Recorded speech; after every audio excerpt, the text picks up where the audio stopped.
Hey everyone, thanks for coming to our talk today. My name's Teddy Lee and I'm the game designer for Cellar Games. And I'm Kenny Lee, the programmer. If you guys don't know, we're brothers. So we're here today to give a postmortem on Rogue Legacy with an emphasis on budget design. For those who don't know, Rogue Legacy is a casual man's roguelike. Even though many people still find it very difficult, it's far more accessible because we added permanency to the game. So in this game, every time you die, all the money you found, you get to spend to improve your family. And I say family because with each death, you never play the same hero twice. Instead, your children succeed you.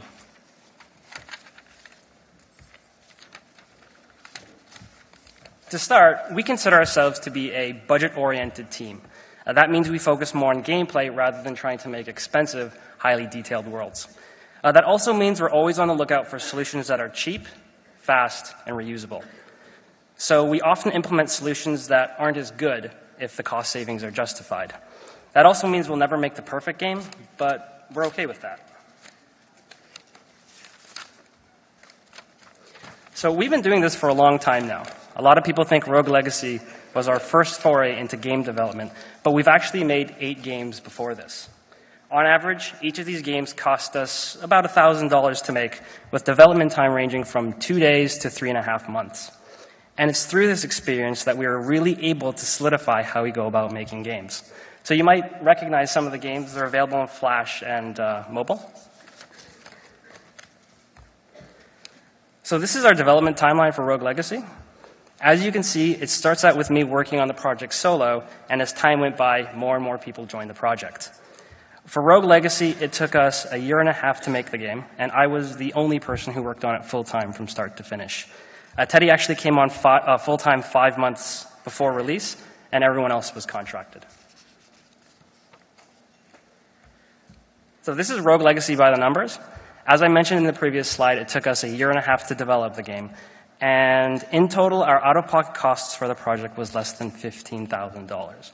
So that's still a lot of money compared to the $1,000 for our previous projects, but if you consider the scope of the game, I think we did a pretty good job of keeping the costs down.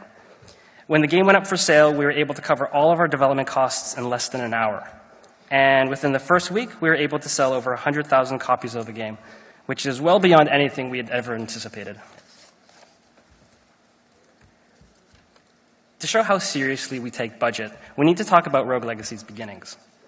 Rogue Legacy was actually never meant to be a roguelike. Instead, it was a matchup of 3 games you might be familiar with. It had the death system of Dark Souls, the platforming of Castlevania, and the cartography system of Etrian Odyssey.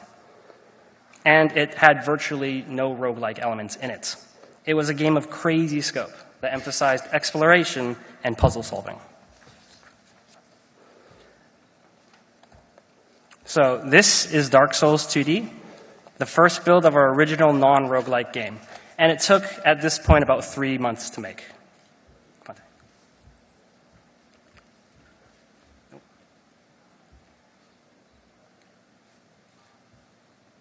Oh, sorry. Yeah. So as you can see in this game, it's none of it's procedural. Every single room's been handcrafted, and all of the art assets just Castlevania. Like you might recognize some of that. Yeah, we just wear our inspirations on our sleeve.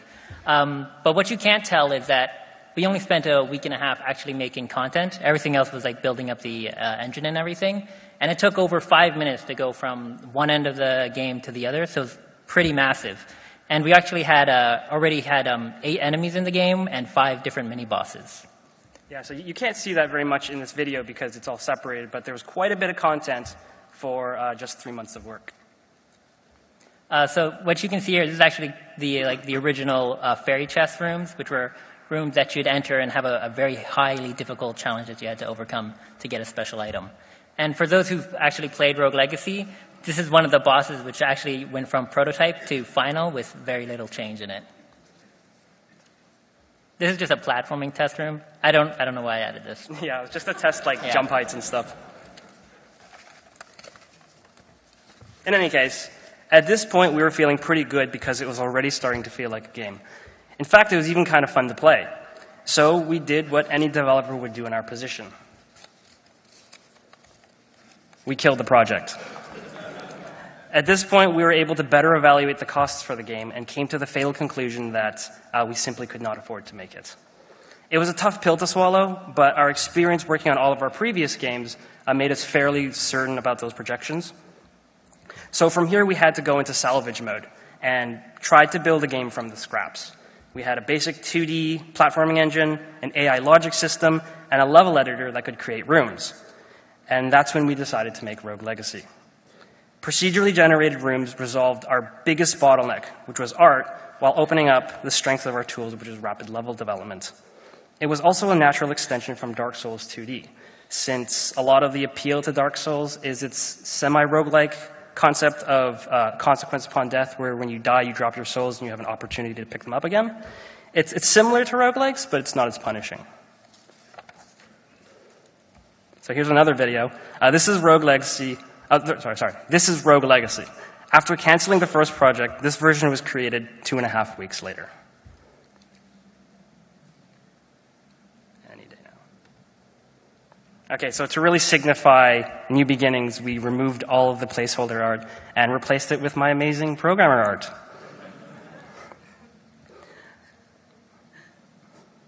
So what you can't see here is, in the previous video, we said that the world was stitched together. In this one, it was procedurally stitched together by the system. So it's pretty much the same logic as the retail version of Rogue Legacy, but you can't tell in the videos. And for some reason, we also spent the time implementing a lot of new enemy types. I guess we didn't really have our priorities set straight. And we also had things like new zones running in the game. So I think, yeah, you can see a new zone here with new enemies that have amazing AI stuck in a corner.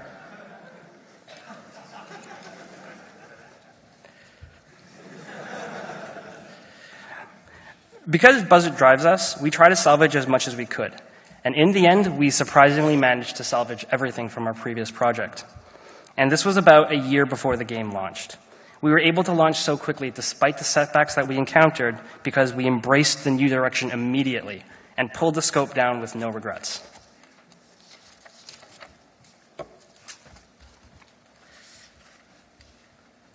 But the challenges didn't end there. We like to put twists on the genres we work on, so we decided to make a more casual roguelike experience. This meant changing some of the most common tenets found in roguelike games. So the first thing we wanted to fix was the harsh punishment of death. But for us, we didn't want to just make death less painful. We wanted to try and make it fun. So that's when we decided to add permanency to the game by using the mainer skill tree and the equipment system. That way you never had to start from scratch. It was a contentious decision because we knew we were dilating the spirit of roguelikes, where usually when you die, you kind of have to start all the way from the beginning, even if your run was 10 minutes or 50 minutes long. We also wanted our game to be more skill-based and less chance. So in a lot of roguelike games, there's a big emphasis on the roll of the dice. So you could have critical misses or instant death events, and we wanted to remove as much of that as possible. So we did a lot of tweaks to the game, especially inside the castle generation system, to make sure everything was fun and fair. We still do have some random rolls, but for example, in critical strikes, but whenever it's just beneficial to the player, we're okay with that.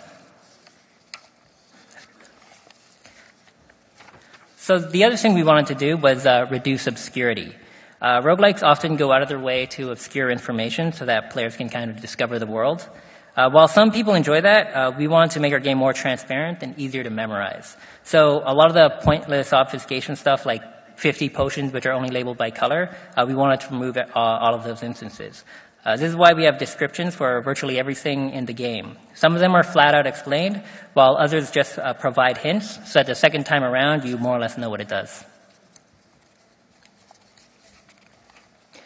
Fourthly, we wanted to make the game faster and shorter. So in most roguelikes, the first few minutes of play are usually the same. You need to start to power up before you begin to take on unique characteristics. We wanted to fix that, so we designed the lineage system to upfront all change to the very start of the game. This was important because we wanted to make our games to be very easy to pick up and play, and that meant we wanted to make the average life last around 1 minute. So if you die a lot playing this game, don't worry, that was by design. But these short lives also mean a lot of streamlining. Because we didn't want people to play for 40 seconds and then they had to spend like the next 2 minutes navigating menus again, we had to just like streamline absolutely everything. So an example of that can be seen with the trait names. They're all purposely very distinct, so you can recognize them at a glance and not have to read them every time. It's kind of why we flip-flop between scientific terminology and slang. So an example of that is hypergonadism, which if you have that trait, it means you hit enemies really far back. And we had the inverse trait, which was hypogonadism, so enemies wouldn't get knocked back at all. But if you were playing the game and you'd see these traits, you'd actually have to like stop and then read the word out entirely because they're so similar. So in this example, we turned hypogonadism into muscle weakness, just so that it's visually distinct.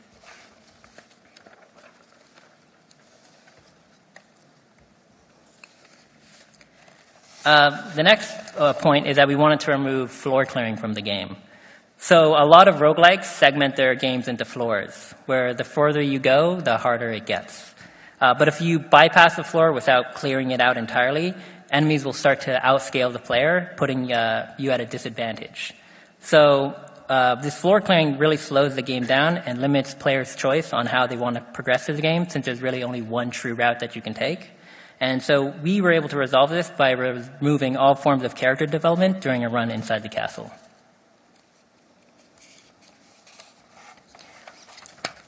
So this is our last point, and it was actually the first decision we ever made for Rogue Legacy, and the primary reason we were able to stay on budget. So we call it the game loop, and it explains how players go through one life. This term might actually mean something in game design, but I don't know. We've never read any books or anything on this type of stuff. So it looks like a fairly standard loop, except the RPG mechanics happen after death and before you explore the castle, instead of during play like most games. It seems like a minor change. However, almost all the previous design decisions that we spoke of were built to support this. So by putting RPG mechanics after death, you had something to look forward to, which made it fun. And because no character development happened during gameplay, we could lessen downtime and resolve the issues related to floor clearing. And best of all, it gives you that one more time feel. This is what we had 8 months later. So some of you might recognize it. It's actually very similar to our final build. So with the title screen, we had a start menu and a load menu. And we actually took that out for the final version because, like we spoke earlier, we were so focused on streamlining that we took out any sort of step that we thought might impede players into getting to the game as fast as possible. This was actually our IGF 2013 build. We're not particularly happy with it because it's missing a ton of the features that the final game does have. But I think you can see generally it's much closer to what Rogue Legacy is now than what we had in the previous build with my amazing art. So some of the art you might see is a little bit strange because this is not final art. We actually touch upon that in a later slide. We do have all the different areas working. In this build, we actually had 6 areas. We, in the end, decided to cut it down to 4 because it made more sense with the top, bottom, and right areas, and along with the center and the left being the entrance. Oh, I love this part. This is our previous death system. So whenever you die, it's really cool. A whole bunch of enemies and coins would start raining down from depending on your performance. The reason why we couldn't keep it, though, is because people who had some really, really epic quests, that the enemy would just fall forever. And if we added more enemies dropping to the screen, we found that it would start to affect performance. So we had to simplify things to what it is today, which is just enemies appearing on the screen after you kill them.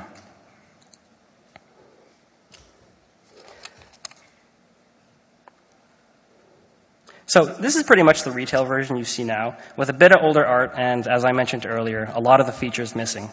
Even though things like Charon, traits, and even the lineage system weren't in, we were fairly confident that we would be able to complete the game on time. Honestly, a video of the final version probably would have made more sense for this slide, but we thought this would be more interesting because you can just see the final game on YouTube or something.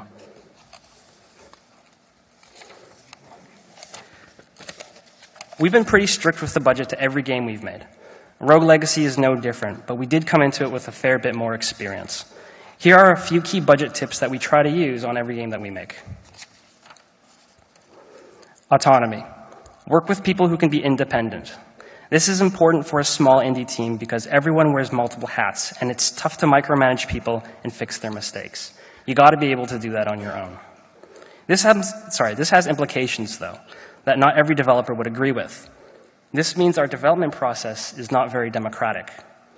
Opinions matter, but when it comes down to it, the most trust is placed on the experts, and nothing is decided by vote. A good example of this happened with our character artist, Glabber Kotaki. We originally had a separate character and background artist, and I was stuck in the middle trying to get their styles to work together. You can see from this picture how much the background and foreground clashed with the character art.